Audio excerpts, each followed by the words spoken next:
আমার প্রিয় ছোট্ট বন্ধুরা, আজ আমি তোমাদের একটা সুন্দর গল্প শোনাবো। ঈশ্বরের বাক্য আয়নার মতো। আজ তুমি কতবার আয়না দেখেছ?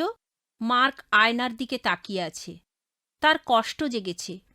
তবে সাবান জল ব্যবহার না করে ক্রোধে আয়নাটাকে মেঝেতে ছুঁড়ে মেরে ভেঙে ফেলল। একইভাবে অনেকেই বাইবেল নিয়ে এমন আচরণ করে থাকে। এটা একটা আয়না যা জীবনের ওলটপালট বিষয়গুলি ছেলে বুড়ো সকলকে দেখিয়ে দেয়। অনেকেই তা অপছন্দ করে। অনেক দিন পূর্বে জিরোমিও নামক একজন ভাববাদী ছিলেন, যেমন ইসরায়েল জাতির জন্য ঈশ্বরের মুখপাত্র। তিনি একই অভিজ্ঞতা অর্জন করেছিলেন। তার উপদেশ জাতির জন্য আয়নাস্বরূপ কাজ করেছে, কিন্তু তারা পরিবর্তিত হতে চাইল না। ঈশ্বর তাদের নিয়ে প্রচুর ধৈর্য ধারণ করলেন, দীর্ঘ 50 বছর ধরে। জিরোমিও, গুটানো পুস্তক না, আমি যা কিছু বলি তার পুরোটা লিখো।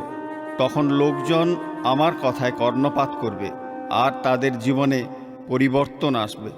এ কাজ পরিপূর্ণ করতে বেশ কয়েক মাস লেগেছিল।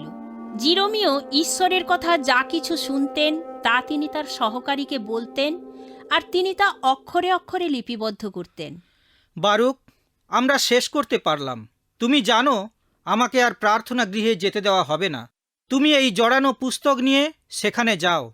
মিখা শুনতে পেলেন যখন পুস্তকটি উচ্চ কণ্ঠে পাঠ করা হলো। তিনি দ্রুত রাজার মন্ত্রীর খোঁজে রাজদরবারে গেলেন। বারুক প্রার্থনা গৃহে ঈশ্বরের বাক্য পাঠ করছে। আমাদের জীবন যেমন হওয়া উচিত তেমনভাবে আমরা জীবন চালাচ্ছি না। ঈশ্বর আমাদের শাস্তি দিতে উদ্যত। লোকটিকে পুস্তক সহ এখানে নিয়ে এসো। বারুক এলেন। মন্ত্রীর হৃদয়ে ঈশ্বরের বাক্য আয়নার মতো প্রভাব ফেলল। বারুক, এগুলো তুমি কি করে লিখলে? জিরোমিও আমাকে যেভাবে বলেছেন আমি তেমনিভাবে লিখেছি। রাজার কাছে এই বিষয়টি জানাতে হবে। বারুক, জিরোমিওর সাথে আত্মগোপন করো। কেউ যেন তোমাদের দুজনকে খুঁজে না পায়, জানতে না পারে তোমরা কে কোথায় লুকোলে। রাজা জিহোয়াকিম শীতকালীন গৃহে আগুনের পাশে আরামের সাথে বসলেন। তার জীবনে অনেকগুলো ঘটনা রয়েছে যা আদৌ সঠিক বা উচিত ছিল না, কিন্তু তিনি ঈশ্বরের কথা আদৌ শুনতে চান না। ওই গ্রন্থের কয়েকটি লাইন যখন পাঠ করা হলো, তিনি হাতে একটা চাকু নিয়ে দাঁড়িয়ে গেলেন। গ্রন্থটির কয়েকটি অংশ কেটে আগুনের মধ্যে ছুঁড়ে ফেললেন। তিনি বারবার তা করতে থাকলেন যতক্ষণ পর্যন্ত পুরো গ্রন্থটি পড়া শেষ না হলো। আত্মগোপনে থেকে পুনরায় দ্বিতীয়বারের মতো সমগ্র গ্রন্থটি লেখা হলো। ঈশ্বরের প্রেম মহান। তিনি তার বাক্য আজ আমাদের দ্বারাও লিখিয়ে চলেছেন। তোমার জন্য আমার প্রস্তাব, প্রত্যেক দিন বাইবেল পাঠ করো। নিজেকে বদলাতে সুযোগ দাও।